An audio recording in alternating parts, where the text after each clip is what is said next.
আজকে আমরা করব নারকেল চিংড়ি। প্রথমে চিংড়ি মাছগুলো কেটে নেব।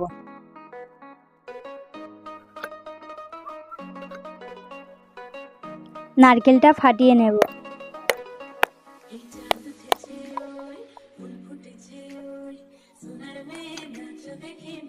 দেখো নারকেলটা ফাটানো হয়ে গেছে, এবার নারকেলটা কুড়ে নিতে হবে।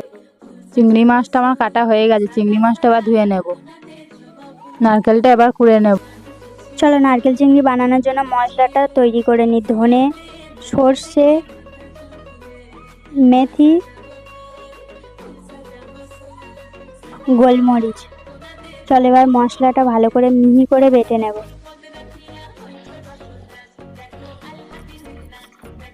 এদিকে আমার নারকেলটা করা হয়ে গেছে।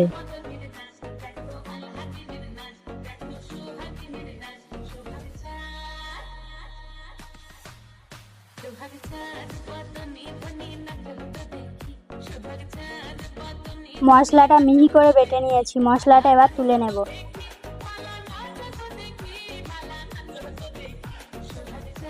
এদিকে আমি উনুনটা ধরিয়ে কড়াটা বসিয়ে দিয়েছি। কড়া বসিয়ে কড়ার মধ্যে নারকেলের জল ও সামান্য কিছুটা জল দিয়ে গরম করে নেব।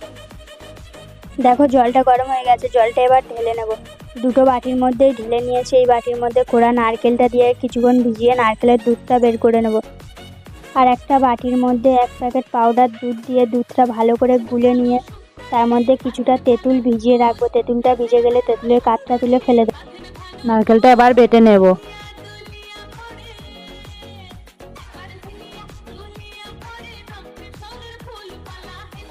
চিংড়ি মাছগুলো ভাজার জন্য কড়াই তেল দিয়ে দেব।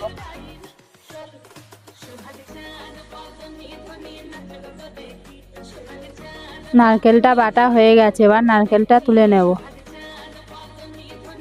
এবার শুকনো লঙ্কাগুলো বেটে নেব। তেলটা কিন্তু গরম হয়ে গেছে, এবার চিংড়ি মাছগুলো একে একে ছেড়ে ভালোভাবে ভেজে নেব। চিংড়ি মাছে কিন্তু নুন হলুদ কিছু মাখাবে না, এমনিই ভাজতে হবে এটা। দেখো এপিট ওপিট উল্টে ভালো করে ভেজে নিয়েছি। এবার চিংড়ি মাছগুলো আমি তুলে নেব। শুকনো লঙ্কাটা বাটা হয়ে গেছে। কড়ার মধ্যে এবার ঘি দেবো। আজকে কিন্তু ঘি দিয়ে তরকারিটা করব, কোনো রকমের তেল ব্যবহার করব না। ঘিটা গরম করে দারচিনি দিয়ে দিয়েছি। এবার এর মধ্যে বাটা মশলাটা ও শুকনো লঙ্কা বাটাটা দিয়ে দেবো। দিয়ে কিছুক্ষণ নেড়ে চেড়ে ভালোভাবে কষে নেব।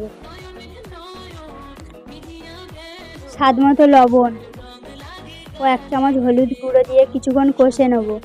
দেখো মশলাটা কিছুক্ষণ কষে নিয়েছি। এবার ভাজা চিংড়ি মাছগুলো ওর মধ্যে দিয়ে দেবো। দিয়ে সামান্য একটু জল দিয়েছিলাম, দেখো দিয়ে ভালো করে কষে নিয়েছি।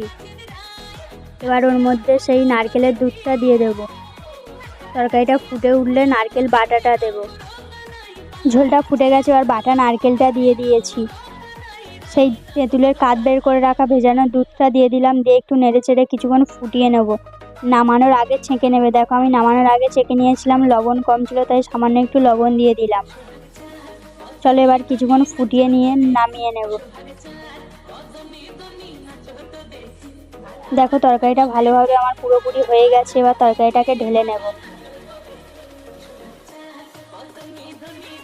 চলো তরকারিটা কেমন খেতে হয়েছে এবার খেয়ে দেখি।